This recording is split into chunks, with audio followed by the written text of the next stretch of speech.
Good afternoon, everyone. Just a bit of housekeeping. Obviously, we'll kick off the live section, then we'll go into a 10:30 tonight. Cameras ready at the back? Tom and everyone, appears everyone all ready at the back? Okay, cool. We'll kick off with Gary from Sky. Mikel, Hi. good to see Jesus back on the training pitch.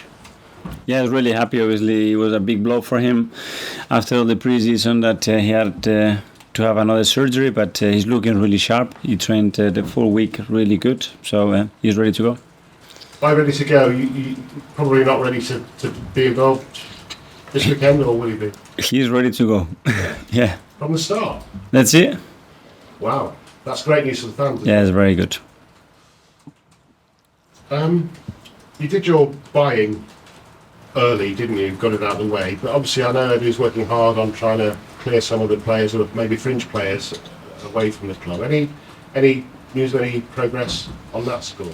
No, as you said, there are some movements happening. Obviously, the last week is going to be really, really busy, but nothing that we can announce at the moment.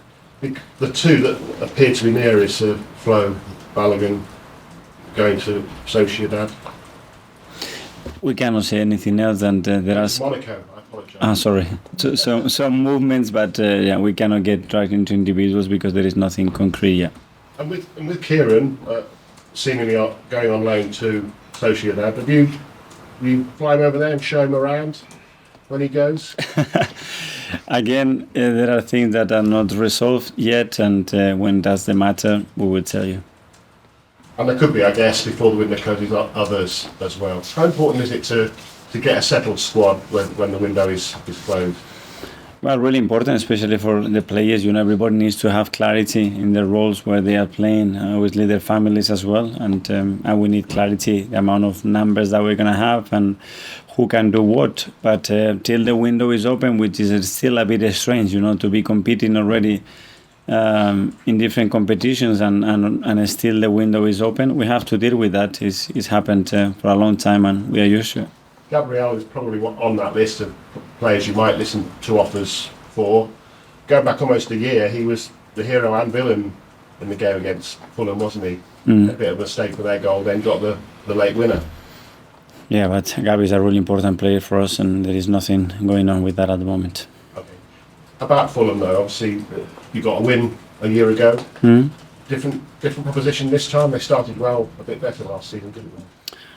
Well, I think what Marco and the coaching staff done there is remarkable. The way they played last season and where they qualified in the Premier League and especially the way they did it, it was incredible. And he's a coach that I always admire. He's really well organized. They have really clear ideas of what they want to do. You can see his team exactly in the way that he wants to. And tomorrow we're going to have a tough match. I know you just come off the training pitch and you've got far more important issues, much closer at hand in terms of looking forward to this game and the rest of the season. But while you have been out of the training pitch, there's been quite a lot of developments regarding Luis Rubiales following the World Cup final last weekend. He's refused to resign. There's a lot of criticism from Spanish football players and managers. I just wonder whether you thought all this was overshadowing what was a great success for Spain. For sure, and hopefully it doesn't, because I'm extremely proud of what they done. I think the whole country is, but yeah, I don't have the full details, so sorry, I cannot comment on what happened today. But it is sad, you know, that this is happening while, you know, everybody should be celebrating and be extremely proud of what they've done. Thanks, Gary. We'll go to Becky from the Premier League. Hi, Mikel. Hi. I don't believe, as Arsenal manager, that you've ever actually lost to Fulham in the league. Do they set up their team a certain way that brings out the best in your team? So what have you noticed about them? No, I didn't know that stat, so it's something new. Hopefully we can continue tomorrow and win the game. But as I said, it's a team that creates a lot of challenges and difficulties. And it happened last year, you know, and when we played there and at home, we had tough moments. The way we won at home, it was in the last minute, and away we were very good in the first half and not so good in the second half. So tomorrow I'm expecting something very similar.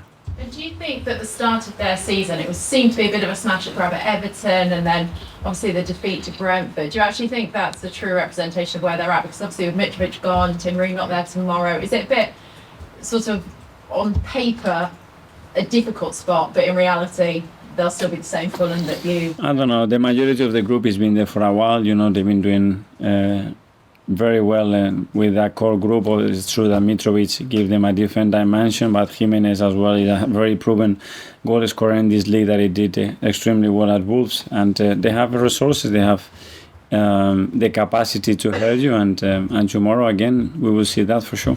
And just finally, there's no fresh injuries this week? No news. Thank you very much. Thank you. George from the BBC.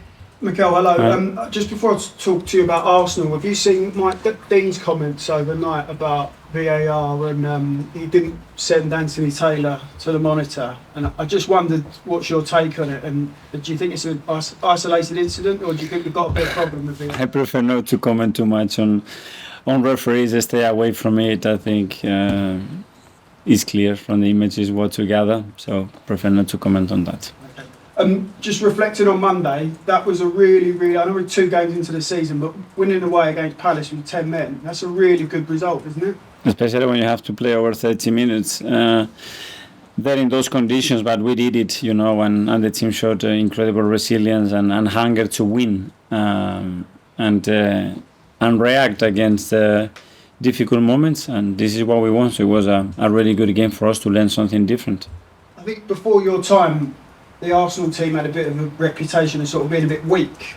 Looking on Monday, you've got so many 6-foot-tall players. You can't say this about this team. You look a really strong team. Do you feel that as a manager, that these are a hard set of players? But that's something that you have to prove every single day, because the moment that you are not at it in this league, you're going to be exposed, and that's the adjectives that a lot of people uses, to explain a defeat or to explain a draw, and sometimes it is not that simplistic, but I don't like those words attached to our team, that's for sure. Did you identify that when you come in as something that you need to change, and now you've reached that level? More than that, is just the way that you feel the team has to conduct, the team has to transmit, the way the team has to feel every ball, and the way that your team has to compete, and it's very far away from those words, that's for sure. The Arsenal fans enjoyed the win, but they also want to see a midfield of Declan Rice, Thomas Partey and Odegaard. So can you promise them that this season you'll see that in a midfield 3, because that's the midfield 3 they want to see? Well, I think we already ticked that box. Well, the way you're playing? Yeah, well, we play like this against Manchester City, no? In the league though? In the league, okay. So not in the Champions League, the Carabao Cup. We have to play like this in the league. No, but it's just they At home or away? Well, these are your options though, isn't it? For sure, I think it's going to happen. It's going to happen. Yeah. Thanks, George. We'll go to Ian. Thank you. Hi, Mikel, are you well? Yes, very good. Thank you. Good. You? Yeah, not too bad. Good. Can I start by asking you about the new rules? How you find them as a manager? How the team find them? Because obviously, Tomiyasu. I'm used to them already. 1 week, bang, done. Yeah, I'm a new man. On the touchline, you will see me so calm. I won't move from the line. I'm ready to go. I mean, I'm being serious because last season. Yeah, me too. I'm trying my best to be there. I have somebody in the stand. The moment I move, I have a band there, so I'm not gonna move tomorrow. You will see how good I behave. Is that difficult for you? I mean, because you're a passionate man. Yeah, very difficult. But I will try my best. That's what I can promise. Fulham tomorrow without Mitrovic, who's gone to Saudi Arabia this week. Although none of your players have been linked this summer with the move to Saudi Arabia, lots of big players have been. Most recently in the last 24 hours. How big a threat to the Premier League do you think Saudi Arabia is becoming now and will become in maybe a year or 2 years? It's another competitor, and it brings other opportunities for players, for managers, for people that works in the industry to decide. At the end, we are free to decide, when clubs, players or whoever has to agree to something, you have to have the intention to go, and you need to find agreements. That's where they are contracts. So if people agrees to go, means someone agrees to go there, but the other one agrees to sell him. So it goes 2 or 3 different ways. But the money they have it seems, is bottomless pit of money. They can afford, if they wanted to sign Declan Rice from you next summer, they could afford to give you 200 minutes, 300 minutes, nothing you can do about that. Well, yeah, because the player has to be willing to go and the club has to be willing to sell him. So we still have choices, and contractually, especially in this country when there is no those clauses, you are very protected to that. So at the end, I don't think it's all responsibilities for them. They have the resources. Like we have to compare. Another countries, they will look at the Premier League and say, yeah, if a Premier League club comes in, yeah, we are dead. Yeah, but there's still a lot of things that have to happen. So it's another competitor, that's for sure. Thank you. Mark, yeah. Okay, just on the back of that one, the issue with Saudi, I think, partly is, well, I know not your players have left, but Fulham, for example, have lost their top goal scorer. Their manager was linked. Willian's been linked. The fact that they have a 2-week period at the end of our transfer window where theirs is still open, do you think that's fair? Do you think that should be something that FIFA look at? No, because he's a competitor now. No, I think we have to change that. So it should be that they all have a... That's my opinion, yes. And then just a second one. Alexis McAllister had his red card rightly overturned from what happened last week when he was sent off. I know Tomiyasu was 2 yellow cards, but do you think that there should be an appeal process because it is still a red card? Do you think that should be something that could be introduced? Yeah, I would like to see a very proactive approach on that and do the same, but we know that that's not going to happen. James, ESPN? Yeah, just following on from Mark. Obviously, the Saudis can still buy players up till September the 20th. But is it your view that if you get any offers for any of your players after September the 1st, you won't consider them because you can't replace those players? Well, that's the principle would be that, but I cannot make the decision for the club. It's a lot of people involved in that process, and they would have for sure a say. Ownership would do the same, so it would be on the table like with any other offer, and you have to look at it. But the only thing I'm saying is it's not ideal because now it's a competitor. It could be quite destabilising. Yeah, very much. Yeah. If you lost a player when the window's closed, basically. Yeah. Finally, on the live section, we'll go to Carl. Hi. I just want to ask a bit about the defence. Last season, towards the end of the season, you were saying that maybe the reason the title race fell away was a lack of fit players. So now, obviously, Urian is going to be out for an extended period, and potentially more defenders are going to leave between now and next Friday. Do you worry that puts you sort of back where you started, despite the work you've done in the summer to bring people in? Well, you have ideal numbers, but that obviously there's a lot of things that you cannot control, like injuries. It's true that we have a lot of versatility in the backline. Sometimes that's something that in previous year we haven't had.